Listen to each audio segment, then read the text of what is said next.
Looking for NFL football? Stop right here. You found your home for weekly NFL talk and fantasy football. Coming to you live from the BackupPunter.com. This is the Backup Punter Podcast. Now, here's your host, the man who thinks fullbacks win championships, Keegan Matheson.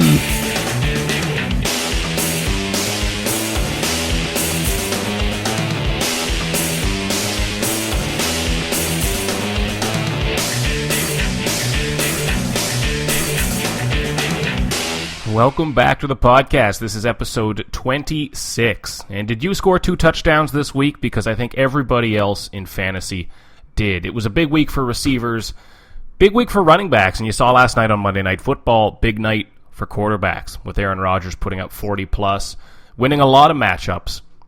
Unfortunately, I was on the wrong end of most of those. But we'll get through all of those today on the podcast. We're going to go through the studs and duds from the week that was.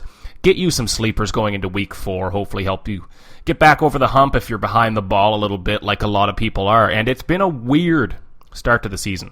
A lot of top 10 running backs. You look at guys like C.J. Anderson, DeMarco Murray, Marshawn Lynch down with an injury now. Jeremy Hill, he's struggling in Cincinnati to get carries, to get rolling. There's a lot of situations where people are getting screwed over by top picks. And this season, there doesn't yet seem to be those surefire starters on the waiver wire. There's a weekly starter. There's been quite a few of those. You look like guys like Devonta Freeman this past week. But I'm still looking for that guy like C.J. Anderson was last year. That guy that you can plug and play as your RB2, maybe even an RB1 for the rest of the year. So hopefully we'll find one of those soon. Now, as always, this podcast is brought to you by the fine people at DynastySportsEmpire.com Fantasy Sports. So whether it's NFL, NBA, NHL, or Major League Baseball, they've got you covered. Check them out. DynastySportsEmpire.com. And right now on Twitter, DSE, that's DSE _ hockey. Or DSE _ basketball. It's that time of year. Hockey is just around the corner. It's creeping up.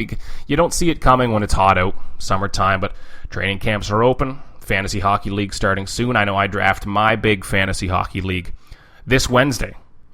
So that's right around the corner. So check them out. Make them your home this winter.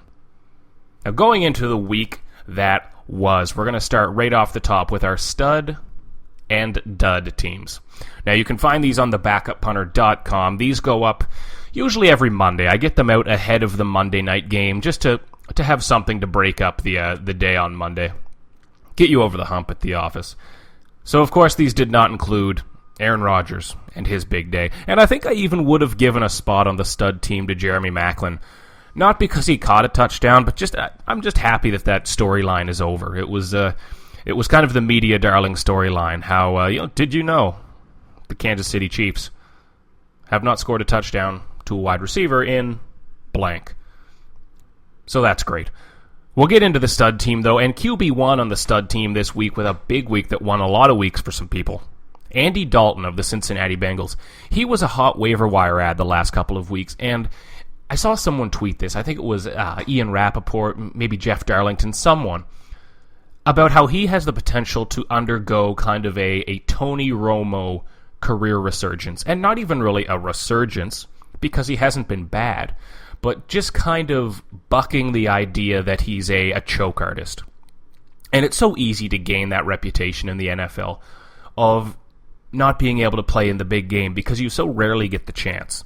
And if you mess up once or twice, if you're like Tony Romo and you botch a snap on a field goal, well, that sticks with you for years. Andy Dalton is going against that now. Now he sits around 50% ownership in most leagues. In Yahoo, I know he does sit right at 50%. He's worth an ad if you're still looking for a quarterback, much like a lot of people are right now. Sam Bradford owners, Tony Romo owners, Drew Brees owners. He threw for 383 with 3 touchdowns on Sunday. Even ran one in from 10 yards. Looked a lot like Jeremy Hill. More than Jeremy Hill did. RB1 on the stud team, we've got Devonta Freeman, who I mentioned earlier. Now, this was a guy last week. My assumption with Freeman was he'd kind of plod ahead for 3 yards a carry, maybe grease a touchdown out of this game. But man, He goes for 3 touchdowns, 190 yards from scrimmage. Julio Jones just took this offense over, and there were big running lanes for Devonta Freeman. Tevin Coleman, I don't think he'll be back this week, maybe the week after, so that leaves Freeman as a great play this week. He's still got some availability in a lot of formats. I think he's probably right around 60-65% owned in most formats, so if you can, there's your chance. But if there's a smart owner in your league, he's not available. So he's going to be the lead dog for at least one more week. Then when Tevin Coleman comes back, I think they still want to get their rookie some touches, but it will be kind of a 70-30 split, which in the modern NFL, that's what a lead dog is, unfortunately. And it's kind of the year of the timeshare, which for selfish fantasy football owners is a nightmare. Going on to RB2, a guy I didn't expect to see here this year, but I'm glad he has shown up because there was a lot of preseason hype. That's Joseph Randle of the Dallas Cowboys. Now, he put in 3 touchdowns, over 100 yards from scrimmage. This backfield looks interesting. Now, I'm going to get to another member of this backfield later on in the podcast when we talk about some sleepers you might want to target in Week 4. But with Brandon Weeden back there, I really do think he's going to do enough. It's important to remember that this is the first time Brandon Weeden has enjoyed some consistency in terms of coaching staff, offensive coordinator, playbook. First time in a long time. Even in college, he did not have that. And of course, with the Browns, you don't have anything. So that's going to allow him to be what you need a backup to be. A perfect game manager who, when you need, can throw the ball. And Jason Garrett was very complimentary of him. He said he throws the prettiest ball he's ever seen. That's a bit ridiculous, but you get the point here. He can play quarterback. Not extremely well, but if you plugged him in as a starter back on the Browns right now, they'd probably be improved. Getting into the wide receivers, A.J. Green with a massive week. 227 yards, 2 touchdowns. If you're a fantasy owner, you're looking at 30-plus points from your wide receiver 1. And that's a week winner right there. And there were a lot of these week winner performances this week, just kind of trump cards all across the board. 2 touchdown days, 3 touchdown days. Speaking of those 2 touchdown days, we got another from Steve Smith Sr. of the Baltimore Ravens, who I can't believe he's considering retirement after this season. He could have at least 5 years left. This guy is father time. And going into the season, I'm one of the many who just kind of thought he was a flex option. That he would play like he did towards the end of last year, slow down a bit. 80 receptions, 1,050 yards, 5 or 6 touchdowns, but really nothing extreme. 13 receptions for 186 and 2 touchdowns.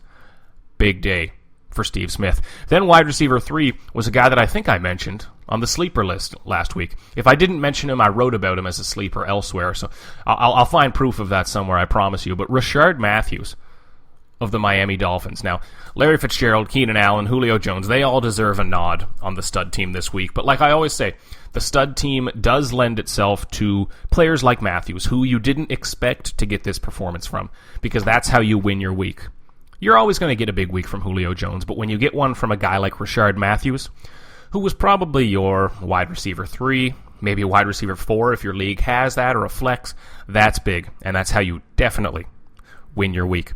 He had a big matchup, and behind Jarvis Landry, right now, he looks to be the number 1 option. Now, you're going to have guys like Kenny Stills, Devontae Parker, Jordan Cameron. They're going to start to steal some touches. They will. And if the Miami Dolphins ever choose to run the football, which, if they ever want to win a game, they will, that will also cut into Matthews' production. But right now, he looks to be a top target in the red zone as well, which is huge. And then down at tight end, Greg Olsen. A massive day. Now, Gary Barnidge had a big day for the Cleveland Browns. Nobody owns Gary Barnidge in fantasy football. Maybe his sister. That might be it. But Greg Olsen is back for the Carolina Panthers. It was just an issue of game plan the first couple weeks. And that's no problem. He's one of the most consistent tight ends in football. And it looks like he's going to be back to doing that every week now. And I'm in a league where he was dropped. Someone's going to be kicking themselves, and there's going to be a happy owner on the other end, as there always is. But he'll be back to being, in my opinion, probably a top 5 tight end the rest of the way. And then the defense, special teams on the stud.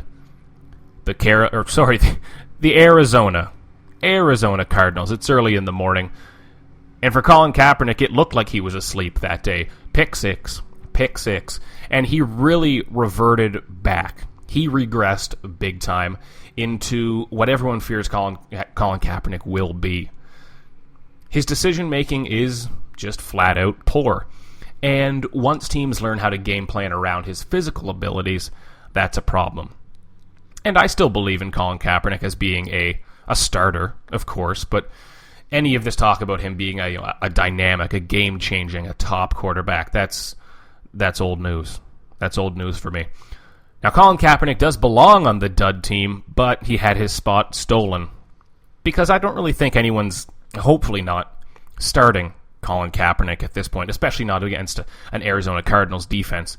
And by the way, the Cardinals are for real. With Carson Palmer playing the way he is playing, the Cardinals are for real. They really are. So let's get into the dud team here. And again, you can find this list at thebackupunter.com or follow along on Twitter at thebackupunter. It's also a Facebook page, similarly called The Backup Punter, believe it or not. But if you check it out there, you'll get these lists each week. I also do some game picks each Thursday, get those out ahead. Finally, I did a little bit better this week after a week to forget that had me considering retirement. And you'll also get the podcast sent out a little bit earlier. It's usually a couple hours later, getting posted to the website, but follow along on Twitter. You'll get a notification when it's going to be hitting iTunes, where you can subscribe. So let's get into the dud team, Teddy Bridgewater. Now, Teddy Bridgewater, he was kind of in that conversation with Carson Palmer, that conversation with Sam Bradford, some guys like that who, if you miss out on the top guys, instead of getting a guy ranked 5 to 10, just wait for these guys. You'll get great value. With Teddy Bridgewater, that hasn't been the case. One of the big talking points with Bridgewater would be, well, everything will be on Adrian Peterson. The focus will be on AP. Teddy Bridgewater will just be able to operate at a very high efficiency. He'll be able to do his thing. Receivers will be open. Linebackers will be on their heels. Unfortunately, that's gone too far. Adrian Peterson carried the team.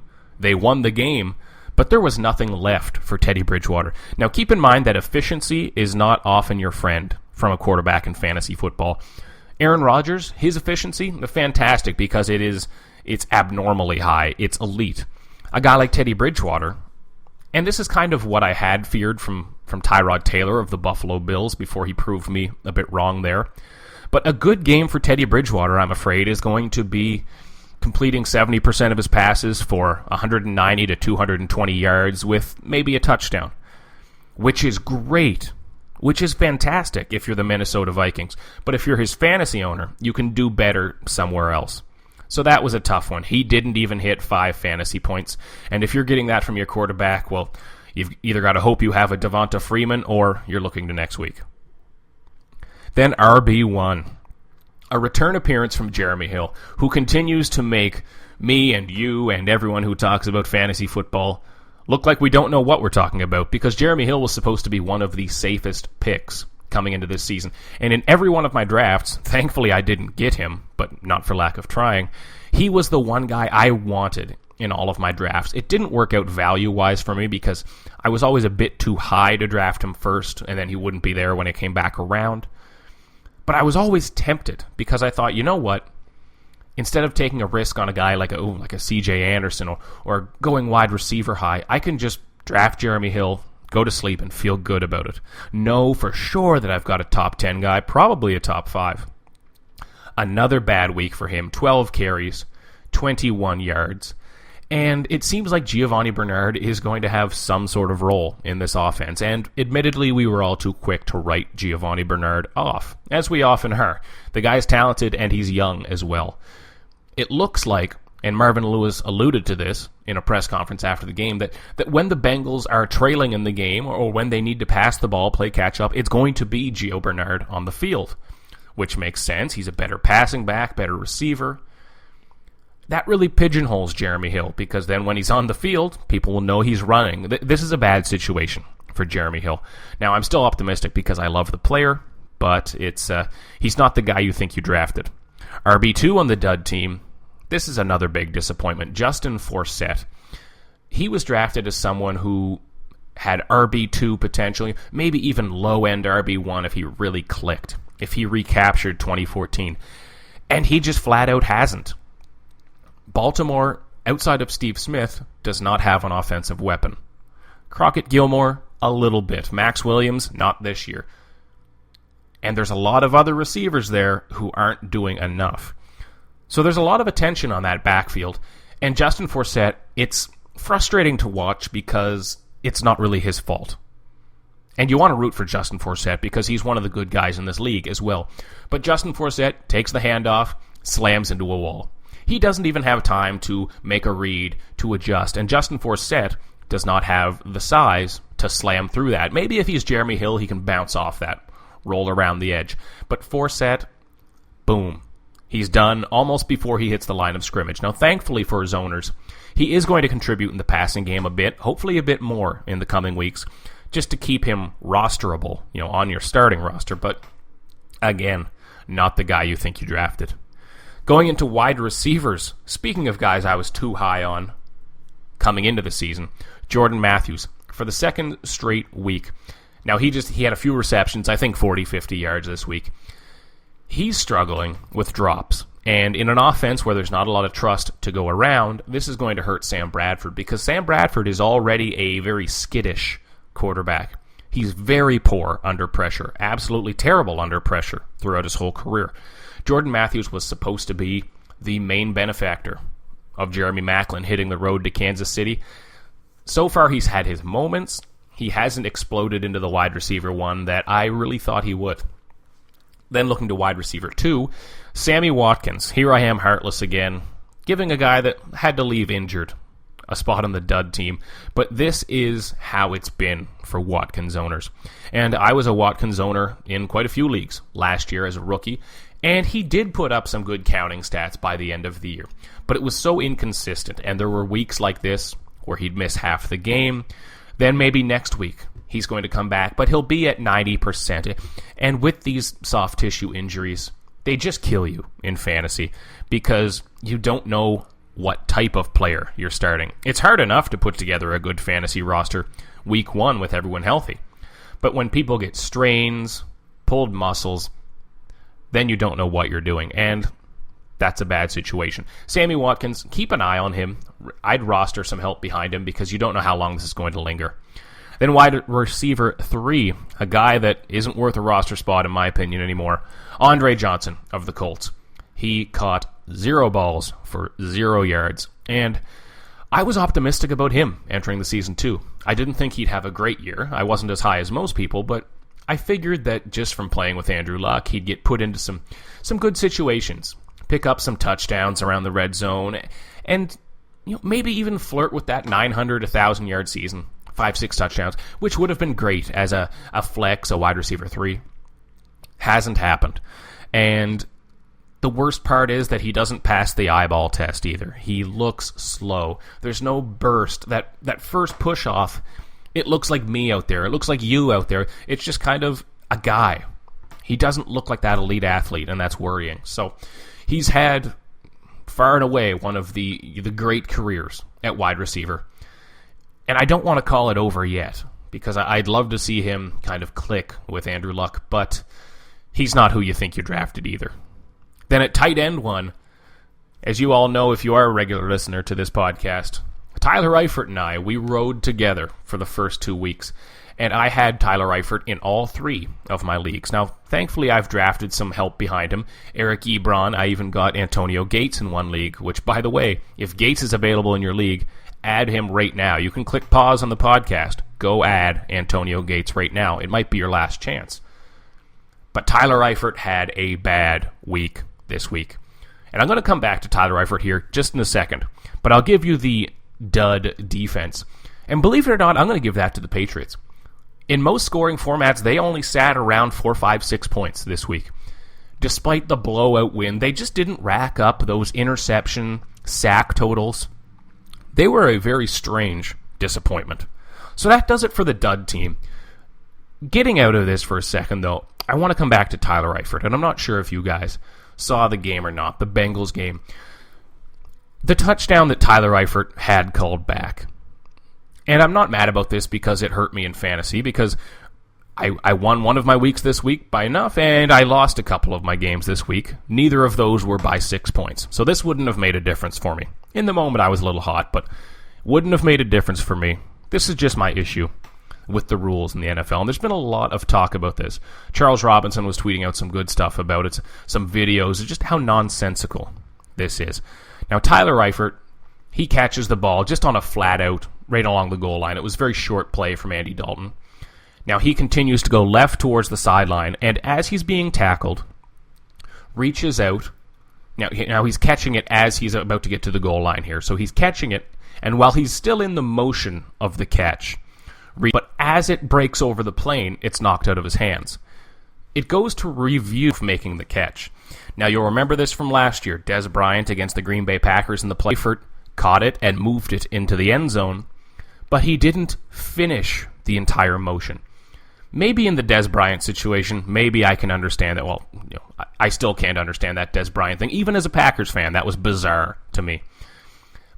But with this Tyler Eifert thing, we need some clarity on these rules.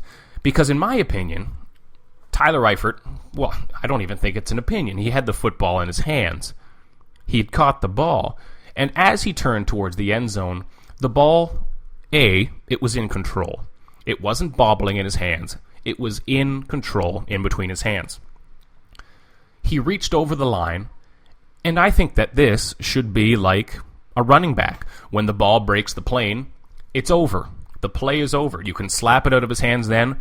It doesn't matter. The play's over. It's a touchdown. Maybe that's just me. Let me know what you think about that play. Tweet in at the Backup Punter. Email thebackupunter@gmail.com. I want to know what you think, because I watched that play earlier in the day, and then through the rest of the day, watching other games, I saw a couple receiving touchdowns or goal line runs where the running back would just reach out, put the ball right over the goal line, and that was the play. That was it. That was over. I don't understand this thing with Tyler Eifert, and I don't understand a lot with the NFL. It was a day of me just getting grumpy about rules, I think. Pass interference, just a lot of crap yesterday, really, in my opinion. But oh well, that's the way it is. So this is episode 26 of the Backup Punter podcast, where the game is made up and the points do matter in fantasy football. So thank you for listening again this week. This is the 26th episode. So you can subscribe on iTunes. And last week, you won't find episode 25. We had some technical difficulties. Now, the garbage disposal, your garburator in your sink makes that noise. That's what the last week's podcast kind of turned into due to some technical difficulties, which is a blanket term that I'll just apply to really anything, just to make it sound like I know what it was. But close enough. So I just decided to completely scrap that podcast and not waste your time, not hurt your ears with that. But we're back, and we will be back every week. And like I said, each Tuesday, the podcast will be up. Each Monday, we have the Studs and Duds on the website. And each Thursday, we have the game picks. Now, I haven't tallied up my game picks. I think I might have bat 900 this week. I at least bat 800. Come on. But if you haven't looked, last week, week 2, under 50% on the game picks. And that's just how the NFL season has gone. So let's get into some quick notes from the week that was. And there's no point in structuring this. Let's just rapid fire right through some things that I saw that might be fantasy relevant, what they might mean to you, what you might need to look for. So going down the list, one that we should touch on first, Ryan Matthews in Philadelphia. The Philadelphia Eagles finally got back on track. And speaking of game picks, I picked the Eagles just for no other reason than I couldn't wrap my head around them going 0-3. I couldn't. So insert Ryan Matthews. And it's funny, after the game, Chip Kelly says, well, he just fits what we do so well. He fits the scheme perfectly. And I'm sitting here thinking, well, why the hell did you pay DeMarco Murray $40-some million coming off a season where he touched the ball almost 500 times? Which historically, if you look at the curse of 370, which is it's an idea in the NFL where after a running back touches the ball 370 times or more in a season, they fall apart quickly. And there's a lot of evidence behind that. why did you give him all that money? Because this is what I'd expected with DeMarco Murray. And I hate to say that because I'm not trying to sound right. It's just all along I've said with DeMarco Murray, the issue will be soft tissue injuries. He's going to strain a hamstring. He's going to have a strained oblique, a calf muscle. With all of that usage last year going into this year, it's worrying, and he had to miss a game. Ryan Matthews stepped in, though, and if you listen to this podcast, you know I have a soft spot for Ryan Matthews, and he has been the bane of my fantasy existence for a couple of years with the San Diego Chargers, but he found his place on Sunday. And when DeMarco Murray comes back, you're still going to see a lot of Ryan Matthews, but kind of like LaShawn McCoy, the salary is going to play a stronger role in who starts than skill. If DeMarco Murray was making $1 million a year, I don't think he comes back and starts, but he's making a lot of money, so he's going to come back and start. Then in Pittsburgh, we have a big injury to Ben Roethlisberger. It looked a lot worse than it was, honestly. It looked exactly like a torn ACL or a torn something CL. Thankfully, that's not the case. It looks like he's going to be out 4-ish weeks, 4 to 6. Some people have said less than 4. Injuries in the NFL this year, it's a competition for who can be right, so people just throw out numbers. He's going to be gone at least a few weeks, we'll say. So in steps Michael Vick, all-around bad human being, but whatever, this is the NFL, that doesn't matter. So let's look at how this is going to impact guys like Antonio Brown, Le'Veon Bell. What's that going to do? For Le'Veon Bell, I don't think it does anything. Now, it's going to be a little more difficult for Bell because he's going to have some eyeballs on him in the backfield now. They know this is not Big Ben throwing the ball around. So that's going to be a bit of a negative. But I think he's going to have an uptick in usage to make up for that. And he's going to break about even, which isn't the most exciting take on it. I know you want to hear he's going to go to trash or carry the offense. But I think he's going to break just about even, because Michael Vick does offer that little bit of mobility still as well. Not nearly what he used to. But we know how much mobility in a quarterback can help a running back as well. So even if Michael Vick can just come in, empty the tank for 4 or 5 games, that'll be enough to allow Bell to be himself with an increased workload. And D'Angelo Williams will probably get some touches too, because they'll really, really look to run that football. And I hope that Michael Vick can do something, because you'd hate to see this entire offensive roster killed for fantasy football purposes. And last year with the New York Jets, frankly, Michael Vick just didn't look interested. He didn't look like he gave a damn. It's kind of moping around the field. There was no electricity. It was I'm here to collect a paycheck and go home. But hopefully, given this last starting role, and I didn't even think he'd find himself on a roster this year, so this is a big break for him. Now with Antonio Brown, that's where I worry just a little bit. I still think Antonio Brown is going to be fine. Absolutely fine. And the issue with Antonio Brown will be the deep passes that you see from Ben Roethlisberger. Now, Michael Vick can flick his wrist and put it just as deep as anyone. But with accuracy, with any level of accuracy, I don't think so. You're still going to see the short stuff, the comeback routes, and a lot of stuff in the flat. That's what I'm going to look for, those bubble screens where they get it to Antonio Brown. So I don't think he's going to have any trouble putting up 6, 8, 10 receptions, 80, 90, 120 yards. The touchdowns might be a little more difficult to come by. If there's ever been a time, if you're in a league with no keepers, just a redraft league where you guys draft every year, no keepers, this might be an interesting time to see if somebody might take Antonio Brown. Now, I'm not telling you to sell high on the guy, to get rid of him, anything like that, but if you can find someone that really loves Brown, this might be an interesting time to see if you can really fleece them for it. So keep that in mind. And then as we keep looking down here, let's look at the Buffalo Bills. We'll stay in that part up there. Now, Buffalo Bills, I took a flyer, and what I did last week is I rostered Tyrod Taylor behind Sam Bradford, and I took the entire week to convince myself that I needed to start him. I kept Sam Bradford in the starting role, and every day I'd look at my roster and say, you know what, I just can't go back this quickly on Sam Bradford. I can't do it this fast. But it looks like Tyrod Taylor is the guy, and he looks like he's going to exceed my expectations. He's not going to be a game manager type. He is going to have the ability to put up some numbers. He really is. And in this division, that looks promising. Now, the New England Patriots, them and the Green Bay Packers are playing football on a different level right now. Just an entirely different level. But in that division, the Bills certainly have the advantage, in my opinion, over the Jets. And they've definitely got it over the Miami Dolphins, who aren't making much sense to me. Ndamukong Suh looks absolutely lost out there. Now, the reports are that the defense is very complex, and it isn't allowing him just to do what he did in Detroit. So he's having to go off script, and I don't care. You look at the game tape from this past weekend, he is getting double-teamed, yes, but how is that different from Detroit? He's not making that backfield impact. That defense is so far from what we thought it would be. And it's very strange. And it looks like there could be some sort of coaching change in Miami mid-season if they continue to struggle, which is a bit harsh, but Miami has the talent. And that's what's frustrating about this. It's not like they are the Titans or the Buccaneers, a team that's just trying to overachieve. They're underachieving by a mile right now. And on offense, nothing they're doing is making sense.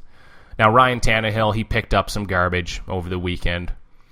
But their usage of Lamar Miller is one of the more bizarre situations in the league. He topped 1,000 yards last year, averaged above 5 yards per carry. All the talent in the world, as fast as you would ever want from a running back, dynamic. Agility like you wouldn't believe. Now, he doesn't have the best feel for the game. He doesn't have the best vision, the best this, that. But this guy's a weapon. And they are barely using him. He needs to get way more involved in the receiving game.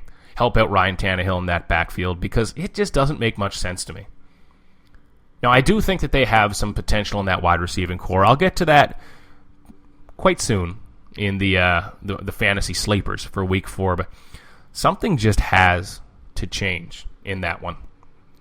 And then on to the Sunday night game. That was a great game between the Lions and the Broncos. And I use great game sarcastically, as any Sunday night game or definitely all the Thursday night games. It was a snoozer. The Lions really didn't get much going at all. Everything was a damn penalty. And it never got going. It never picked up. It seemed like you had to wait 5 minutes for a play, then they'd punt. 5 minutes, a commercial break, a punt. It was pretty brutal, But I've really come to appreciate the Denver Broncos defense. Now, they've got DeMarcus Ware coming from one side. Absolutely dynamic this year. And DeMarcus Ware, you kind of thought that he was done.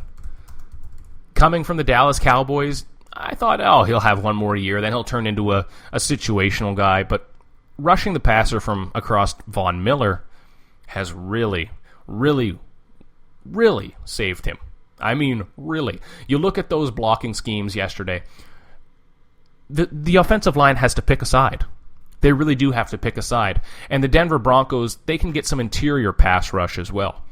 Watch later on in the season, they'll get a guy like Shane Ray out there. They've also got two of the best cornerbacks in all of football. And they've got a great safety in TJ Ward, who can play like a linebacker up at the line of scrimmage.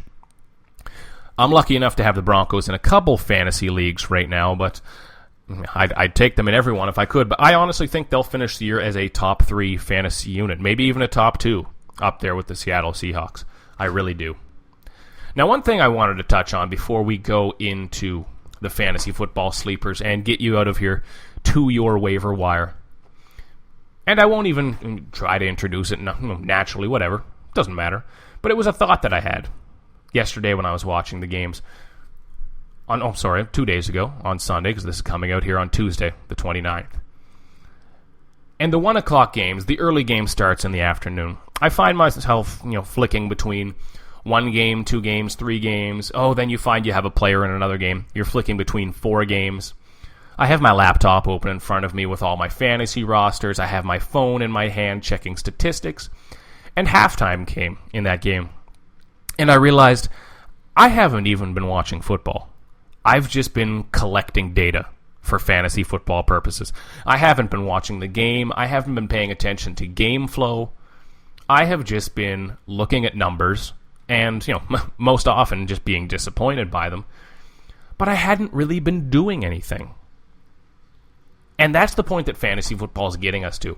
And I really forced myself for the Monday night game to not look at fantasy, even though that game had huge implications for me, and just watch the game. And it was so much more entertaining because you actually get to see which players are being used, which teams are struggling with what, which side of the line is Aaron Rodgers having trouble with pressure from. These little nuances that you don't notice when you were just wasting your day kind of just absorbing fantasy football statistics, just binging on them.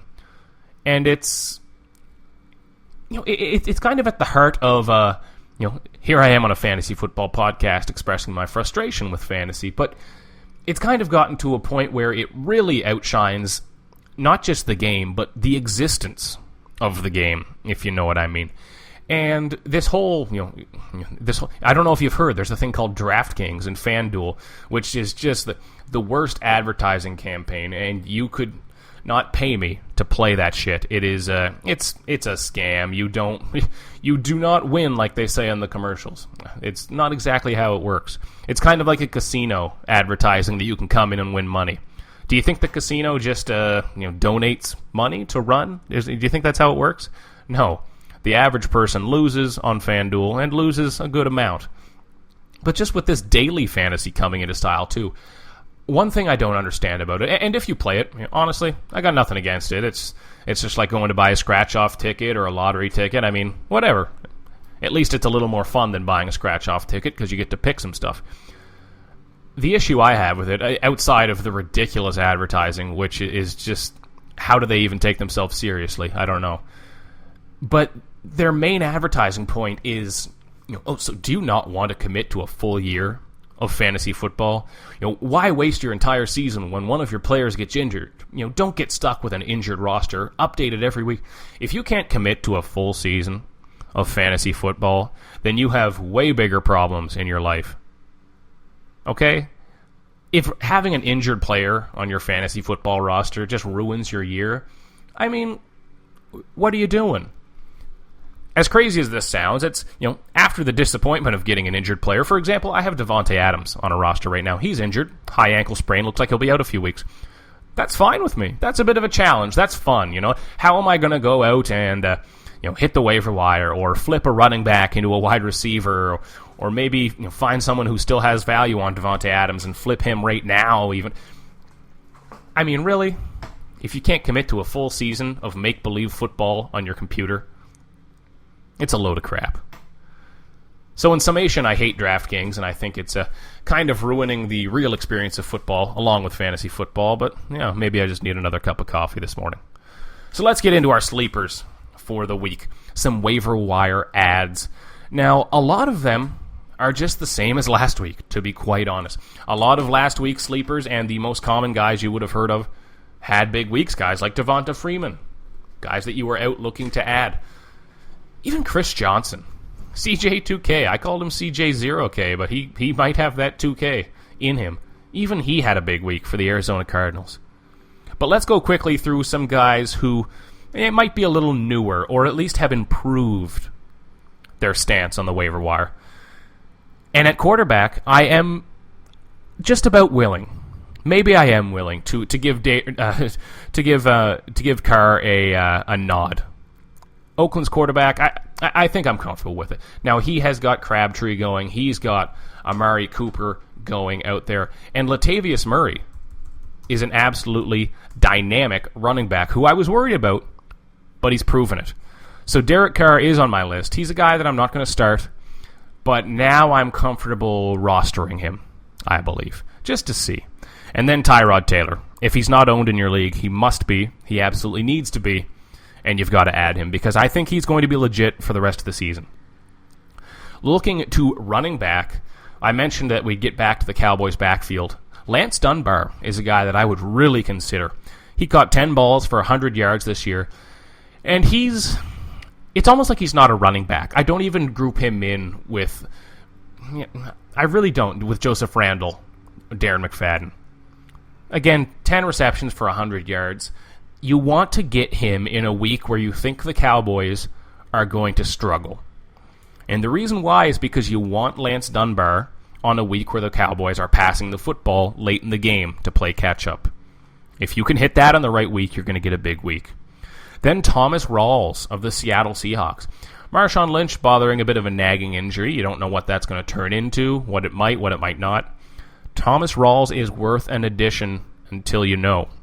16 rushes, 104 yards. There was huge hype about this guy. He allowed them to get rid of a couple of their holdovers.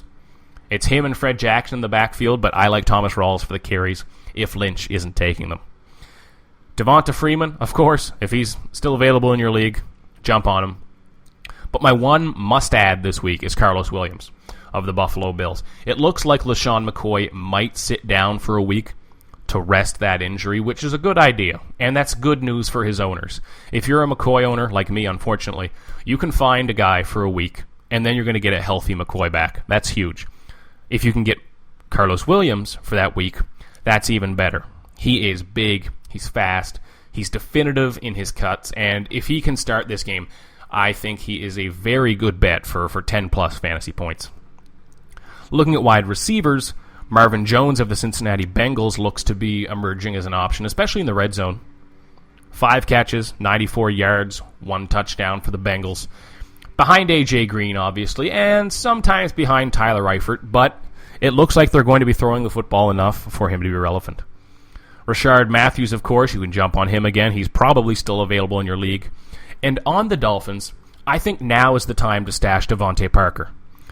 The rookie who the Dolphins selected high in the first round, he caught a few deep crossing routes on Sunday and really looked like he was starting to get integrated. He's the most talented receiver on that roster. And just in terms of raw talent, ceiling, I love Jarvis Landry, but Devontae Parker can do some things that he can't. If you've got a spot towards the bottom of your roster, a big bench, Devontae Parker might be your guy. Looking around some other injuries as well, like I said, Devontae Adams of the Packers has a high ankle sprain. Ty Montgomery, the rookie receiver in Green Bay, he would be next in line to take over wide receiver 3 snaps for them. If Devontae Adams is going to miss some time, which he's expected to now, and keep in mind, those things can turn into 3-4 weeks, at least. Ty Montgomery is worth an add because he'll be on the field while Aaron Rodgers is on the field. Doesn't get much more simple than that. And then Dorial Green-Beckham of the Tennessee Titans. 2 receptions for 22 yards and a touchdown. He's going to be touchdown dependent, but they are proven to go to him now. That's his second touchdown. They are targeting him in the red zone, which is fantastic. Let him get his feet wet. So target Dorial Green-Beckham. Again, if you've got that spot in the bottom of your bench. Looking at tight ends now, I'll say it again that you need to grab Eric Ebron. He's around half owned in most leagues. In Yahoo, he's about 50%. Jump on him if you still can. I think he's only going to get better. But this might be the time to add Charles Clay. He really broke out against the Miami Dolphins. Scored another touchdown, second straight week. And people still aren't high on Charles Clay. And I don't think he's going to be a top 5 tight end. But I think he's one of these guys that can give you that 8-9 point week that you need. Maybe he's not your top tight end, but stash him now if you've got a tight end coming up on a bye. Because, remember going into last year when he was with the Dolphins, he was ranked high, very high, and he's got all the talent you need. Now looking at some streaming defenses for this week, again, this is how you win or lose your week. It's helped me out with the Denver Broncos a few times. Now, some high ownership, you could look at the Carolina Panthers. They're playing the Tampa Bay Buccaneers. They're likely owned in your league. Indianapolis Colts, those are going to be the hot waiver ad this week, playing the Jacksonville Jaguars. One that I really like, it might be a play that I look for, San Diego Chargers facing the Cleveland Browns.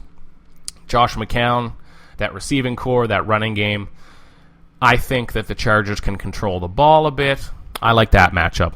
You could also look at the Washington Redskins, who have a sneaky good defense. They are playing the New York Giants. If they can shut down that run game, which shouldn't take much, I don't think Victor Cruz is going to light the offense on fire. If they can handle Odell Beckham, That might be interesting. And then a real deep one, as the Chicago Bears blow up their roster, which, by the way, fantastic move. Not enough people do that in football because they're worried they will get fired. So doing it at the start of someone's tenure is a great idea. Good on the Bears. But this week, the Oakland Raiders might not be a bad fantasy play against those Bears. Jimmy Clausen, if they can bottle up Matt Forte, I know Alshon Jeffrey isn't at full health. There's a lot of question marks there. So they might be a really deep play if everything has been gobbled up in your league. So that does it for the sleepers. Again, this podcast will be going up on the backuppunter.com. Also subscribe on iTunes, on Stitcher if you are an Android user, or also you can subscribe to the YouTube channel. The Backup Punter there, on Twitter, on Facebook, wherever you might find it. So thank you again for listening, and I apologize again for the technical difficulties, as we will call it one more time, with last week's podcast. These will be coming to you every Tuesday, usually late morning, I hope now, for the rest of the football season, as we try to fight through this terrible, dark world called fantasy football together. So this is Keegan Matheson, hoping that all of your punts in life stop on the 1 yard line, and we will talk next week.